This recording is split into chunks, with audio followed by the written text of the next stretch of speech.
Your time is precious, so why on earth would you waste it doing bad exercises? In this video, I'm going to reveal some of the biggest waste of time exercises for people over 50 and give you some much better alternatives. My name is Harlow and I'm the Over-Fifties specialist physio here at HT Physio in Farnham. And today I'm going to be showing you some of the biggest waste of time exercises and give you some much better alternatives to improve your strength and minimize your risk of injury.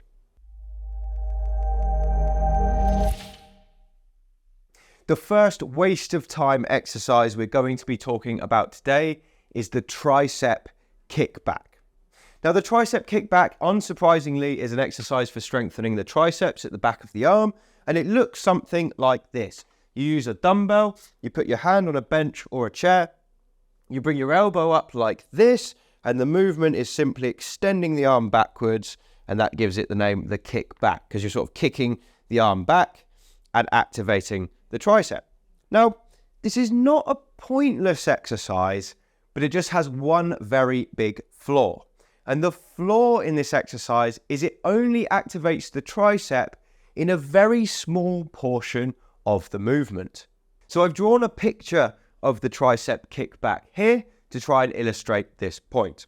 So I've got a very badly drawn arm here. You've got your elbow here, the dumbbell at the bottom, and the movement follows this blue line as the arm extends. Now, for an ideal exercise, we want this entire movement to be stimulating the tricep. But the issue here is to do that, we have to move the dumbbell against gravity throughout the whole movement. And the problem is, when your dumbbell is hanging here in your arm, from about here to here, there's absolutely no gravity acting on it. Remember, gravity pulls down, and you can swing your arm forward and back like a pendulum probably until the cows come home. It doesn't require any activity from your tricep whatsoever. So when you are doing a tricep kickback, this entire first part of the movement, until we get to about here, there is no tricep activity whatsoever. Okay, so it's actually really poor for stimulating the triceps in this bottom part. That means that only half the movement is actually good for building strength in the triceps. So this second half is good, but the issue here is that is when the arm is straightest. And research has shown that you get the biggest gains in muscle size and strength when you stimulate a muscle in its stretched position, which is actually down here. So the tricep kickback only works the tricep through half the movement, this half here, and it's actually in the less effective half. So even though it will help you with tricep strength, there's much better things you can do. And I'm going to show you an alternative now. So a much better alternative to the tricep kickback is the overhead tricep extension. So I'm going to show you how to do it in just a moment. But just for all of these alternative exercises, I just need to make you aware they're not going to be suitable for all of you watching.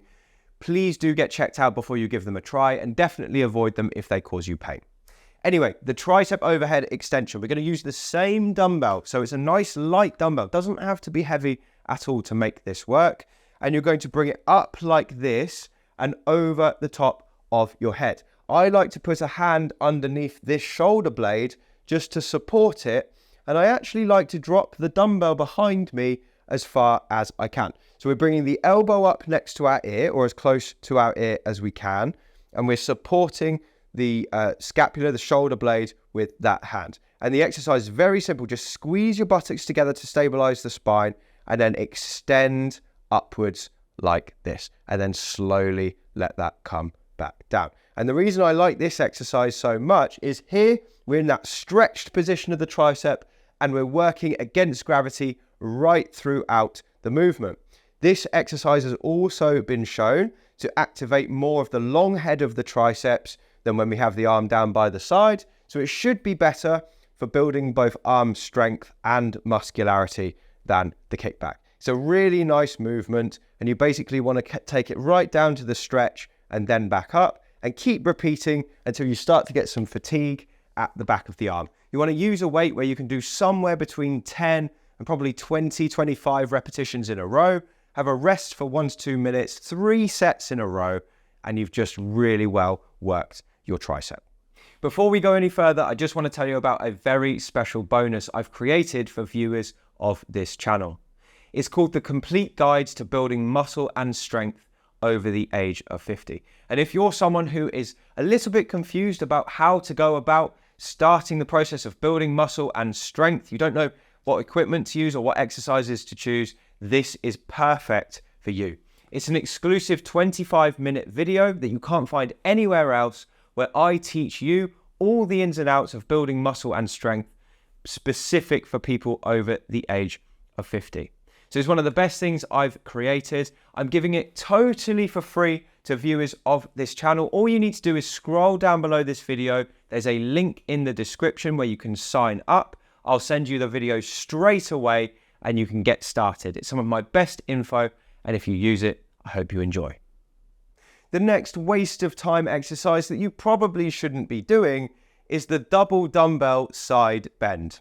And I don't even know if this is a real exercise. I don't think it is, but I just see so many people doing it in the gym, and I just wonder whether they know that they're really wasting their time doing it. There's a much better way you can do the dumbbell side bend, but I'll show you how people sometimes get it wrong. So this is an exercise that's designed to strengthen the core, or the obliques, which live on the side of your abdominals like this.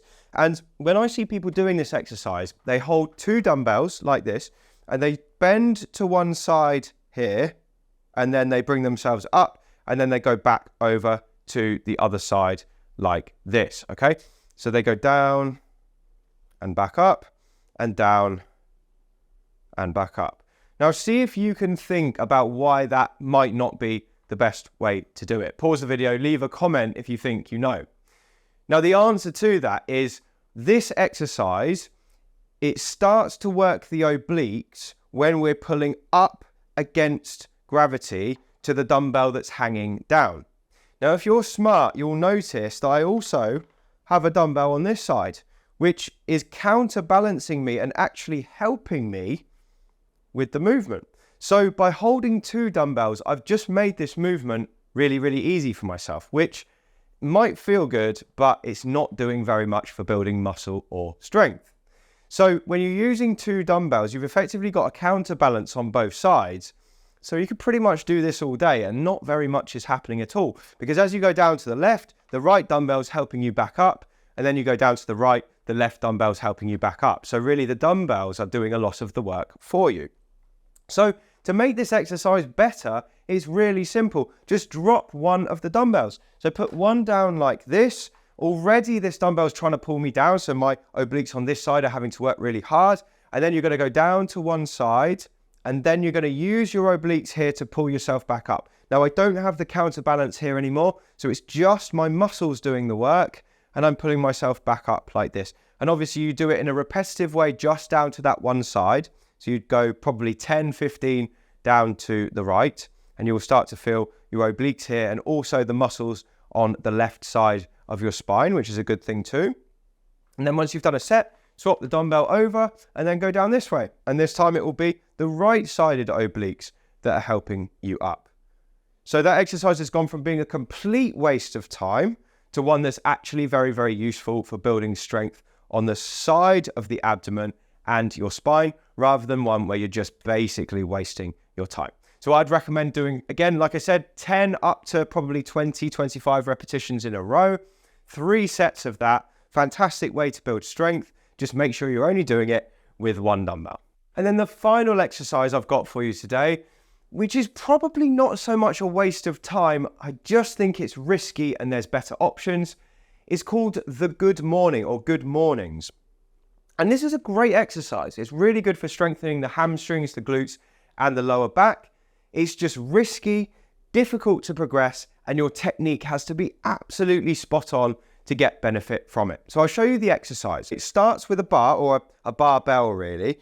Put that on your back like this, and then all we're going to do is keep the back straight, hinge forward at the hips, keeping the legs reasonably straight, and then come back up when we feel a stretch in our hamstrings. So you're going down like this, sticking the bottom out, and then coming back up. Now, many of you watching this can probably already see it's a bit of a risky movement. And if you're used to this and you can do it fine, you shouldn't stop. That's absolutely cool. It's just that for new people just getting into exercise, this is absolutely not the exercise you should start with, in my opinion. Okay, again, this video is just my opinion. It's not me telling you what to do or not do. I'm just presenting to you what I think about these particular exercises. But it's risky for your back, because all you have to do is, with a weight on your back, slightly get it wrong and round your spine, and suddenly you've put a lot of stress on the discs at the base of the spine. And they can handle some stress. They're very resilient. But all it takes is one false move and you are putting yourself at a risk of injury. Now, the other issue with it is it's quite technical. It's difficult to get all of these movements together. You've got to keep the knee bend, you've got to stick the bottom out, you've got to keep the back straight, you've got to control the bend without letting the spine go, and then you've got to contract to pull yourself back up, making sure you're using all the right muscles. Certainly not an exercise for beginners. It does take quite a bit of technical skill, and it's also quite difficult to progress. So I was doing this exercise for a time. I felt that when I had some weights on the bar, I could do it really effectively, but I wanted to get stronger. So I added just a little bit of weight to each side, and suddenly the emphasis went completely away from my hamstrings. I felt it all in my lower back. I couldn't get the same workout on the hamstrings, which is what I wanted. And I just found it really difficult to progress that exercise. So I left Good Mornings behind a long time ago. I definitely don't recommend them to my over-50s clients. There's a much better alternative called the Romanian deadlift, which I think is safer and more effective and easier to progress. So I'm going to show you the Romanian deadlift instead. You can do it with dumbbells or a barbell. Another benefit is it doesn't require huge shoulder mobility, because obviously with a Good Morning, you have to get your shoulders back here. So with the Romanian deadlift, you're going to take the same bar, but this time it's going to rest on the front of your legs like this. And the movement is actually very similar. So you're going to keep your legs reasonably straight, slight bend in the knee, stick your bottom out behind you and slide the bar down the front of your legs just until you start to feel a stretch in your hamstrings, and then you're going to pull that back into reverse. So you still need to keep your spine straight. So there is still some technical ability needed, but the shoulders are under absolutely no stress. It's much easier to progress. It's much easier to drop the bar if you have any problems, whereas with Good Mornings, you're in huge trouble if you get stuck down there. And I just find it a much more effective exercise for building the right muscles and strength. I can feel this in my hamstrings almost straight away when I do this in the gym. It really activates those muscles very, very well. It doesn't really give me any back pain because I'm good with keeping the back nice and straight. So make sure you're using a weight that's light enough to allow you to keep the technique spot on. And it just all round beats Good Mornings. So if you want to do the Romanian deadlift, work in sets of probably about 10 to 15. Don't go quite so high just because it's a more fatiguing exercise. So keep the reps reasonably low. A nice 1 to 2 minutes rest between sets. 3 sets in a row works really, really well. You don't need to do this every day. Probably 2, maybe 3 times per week at a push if you do want to build this into your program. And it's just a much better alternative for building hamstrings, glutes, and lower back. Another benefit here is if you don't have a barbell, then you can't do Good Mornings anyway, but you can still do the Romanian deadlift. So all you need here is 2 weights in each hand. So you can use dumbbells, or you can use 2 bags filled with heavy shopping or books. You're going to do exactly the same thing. Rest the hands against your legs like this. Keep your back nice and straight. Very slight bend in the knees. And then slide the dumbbells down the front of the leg. Again, just until you start to get that little stretch in the hamstrings. And then you bring it back up into reverse. And then straight back down. Slide the dumbbells down. Just until you get the stretch in the hamstrings. And then come back up. It's equally as valid to do it with dumbbells as it is with barbells, and another reason why it's such a great exercise. So those are some of the biggest time-wasting exercises, in my opinion, of course, and some better alternatives for you to do at home. I hope you found this video useful. If you have, then do drop a comment below and let us know how you got on. We love to read your thoughts, and it does help us to improve the channel. So thank you if you do that. Make sure you like the video and subscribe to the channel because it does help us to spread this message further to more people. And if you want to get more from me personally, the best way to do that is to pick up a copy of my brand new book, the 2024 edition of Thriving Beyond 50, out with Hay House on the 1st of October 2024. It is The best piece of work I've done today. It's got loads of advice and exercises inside, hundreds of exercises. It's about twice as long as the first edition. I'm super proud of it. And if you pick up a copy, I hope you enjoy it as well. There's a link below this video where you can grab a copy and order it today. And if you grab it, I hope you love it. Anyway, thank you so much for watching. I appreciate your time, and I'll speak to you again on the next video.